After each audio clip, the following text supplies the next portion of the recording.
সম্প্রতি মাগুরায় ৮ বছরের এক শিশু ধর্ষণের শিকার হয়। তারপরেই পুরো দেশ জুড়ে ব্যাপক আলোড়ন সৃষ্টি হয়েছে।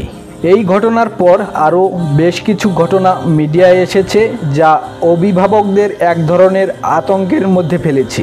ধর্ষণ নিয়ে ইসলাম কি বলে, এর শাস্তি কী? আজ আমরা এ বিষয়ে আলোচনা করব। ধর্ষণের আরবি প্রতিশব্দ ইকতিসাব, অর্থ ছিনিয়ে নেওয়া। যেহেতু ধর্ষক নারীর সম্ভ্রম লুণ্ঠন করে, তাই ধর্ষণকে ইকতিসাব বলা হয়। পরিভাষায় ধর্ষণ বলা হয় অনিচ্ছায়, জোরপূর্বক ও ভয়ভীতি প্রদর্শনের মাধ্যমে যৌন চাহিদা পূরণ করা। ধর্ষণ যে কোনো সমাজ ও রাষ্ট্রের জন্য মারাত্মক হুমকি। জঘন্য এই অপরাধ দমন করা না গেলে সমাজের শান্তি শৃঙ্খলা ও স্থিতি মারাত্মকভাবে বিঘ্নিত হয়। বিশেষত নারীর জীবন দুর্বিষহ হয়ে ওঠে। ইসলামী আইনে ধর্ষণের শাস্তি অত্যন্ত কঠোর। ইসলামী আইনে ধর্ষণের শাস্তি অপরিহার্য। ধর্ষকের জুলুমের মাত্রা অনুসারে ধর্ষণকে নানাভাবে চিহ্নিত করা যায়। ইসলামী আইনে ধর্ষণ একটি বহুমাত্রিক অপরাধ, যার মধ্যে কমপক্ষে 3টি অপরাধ সংঘটিত হয়। তা হলো ব্যভিচার, বল প্রয়োগ ও ভীতি প্রদর্শন এবং সম্ভ্রম লুণ্ঠন। ইসলামী আইনে এই 3টি বিষয়েই পৃথকভাবে শাস্তিযোগ্য অপরাধ। আর ধর্ষণে যেহেতু এই 3টি অপরাধের সমন্বয় ঘটে, তাই ধর্ষণ একটি গুরুতর অপরাধ। ইসলামী আইনে ধর্ষকের শাস্তি কী হবে তা নির্ভর করে তার অপরাধের মাত্রা ও স্তরের উপর। নিম্নে তা তুলে ধরা হলো। ব্যভিচারের শাস্তি।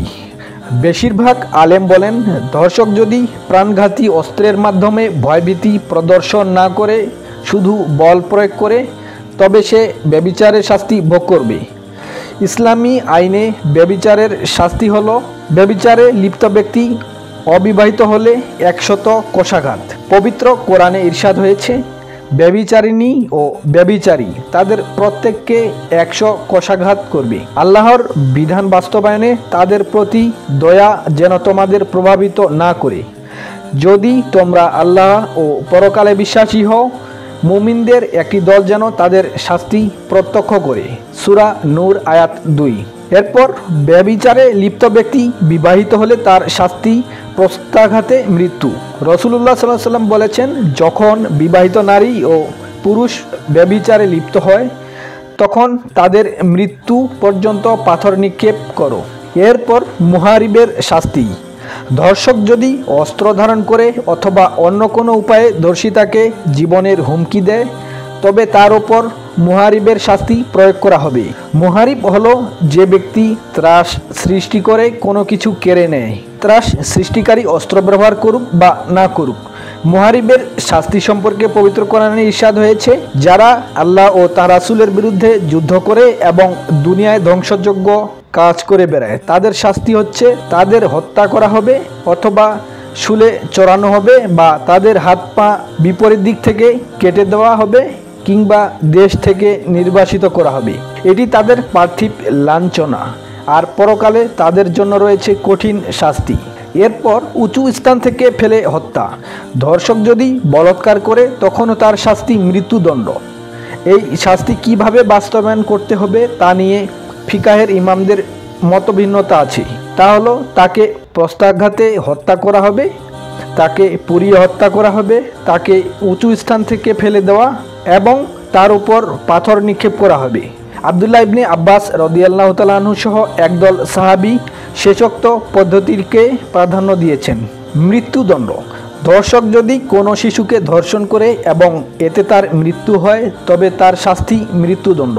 একইভাবে কোনো নারীকে ধর্ষণের আগে বা পরে যদি তাকে হত্যা করা হয়, তবে হত্যাকারী ধর্ষককে মৃত্যুদণ্ড দেওয়া হবে।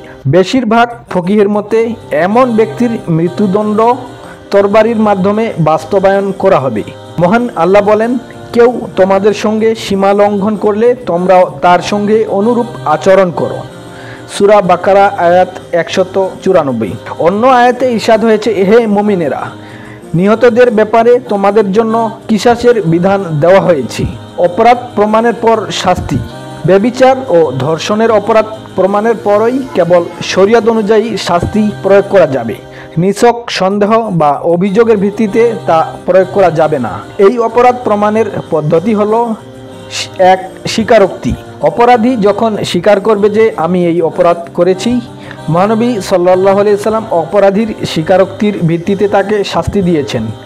স্বীকারোক্তির ভিত্তিতেই গাদেমি গোত্রীয় নারীর বিরুদ্ধে তিনি শাস্তির রায় দেন। 2, প্রমাণ। যখন 4 জন ন্যায়সঙ্গত পুরুষ সাক্ষ্য দেবে যে তারা এই কাজ সংঘটিত হতে দেখেছে, 4 জন সাক্ষীর বিষয়টি কোরআনের আয়াত দ্বারা প্রমাণিত। পবিত্র কোরআনে ইরশাদ হয়েছে, তোমাদের স্ত্রীদের ভেতর কেউ যদি ব্যভিচারে লিপ্ত হয় তবে তোমরা তার বিরুদ্ধে 4 জন সাক্ষী উপস্থিত করো। সূরা নিসা আয়াত 15। আধুনিক প্রযুক্তি। অপরাধ প্রমাণে আধুনিক প্রযুক্তির সহায়তা নেওয়ার অবকাশ আছে, তবে প্রযুক্তির ওপর পুরোপুরি নির্ভর করা যাবে না, কেননা প্রযুক্তির বিভ্রাট প্রমাণিত। আর রাসূলুল্লাহ সাল্লাল্লাহু আলাইহি সাল্লাম বলেছেন, সন্দেহ হলে তোমরা হত্যা প্রতিহত করো। ধর্ষণের শাস্তি প্রয়োগে কঠোর হওয়ার নির্দেশ। পবিত্র কোরআনে ব্যভিচার ও ধর্ষণের শাস্তি সম্পর্কে ইরশাদ হয়েছে, ব্যভিচারিণী ও ব্যভিচারী প্রত্যেককেই 100 বেত্রাঘাত করো। আল্লাহর বিধান বাস্তবায়নে তাদের প্রতি দয়া যেন তোমাদের প্রভাবিত না করে।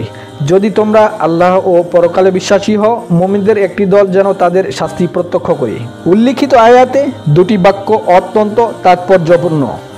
আল্লাহর বিধান বাস্তবায়নে তাদের প্রতি দয়া যেন তোমাদের প্রভাবিত না করে, মুমিনদের একটি দল যেন তাদের শাস্তি প্রত্যক্ষ করে। এই 2 বাক্য থেকে বোঝা যায় ধর্ষণ ও ব্যভিচারের শাস্তি প্রয়োগে কঠোর হতে হবে এবং তা জনসমক্ষে হওয়া আবশ্যক, যেন তা মানুষের অন্তরে ভয় সৃষ্টি করে এবং জনসাধারণ এমন অপরাধে লিপ্ত হতে ভয় পায়। শাসকের কাছে ব্যভিচারের অপরাধ পেশ করা হলে সে শাস্তি বাস্তবায়ন করবে। এক্ষেত্রে সে শিথিলতা বা নিষ্ক্রিয়তা দেখাবে না।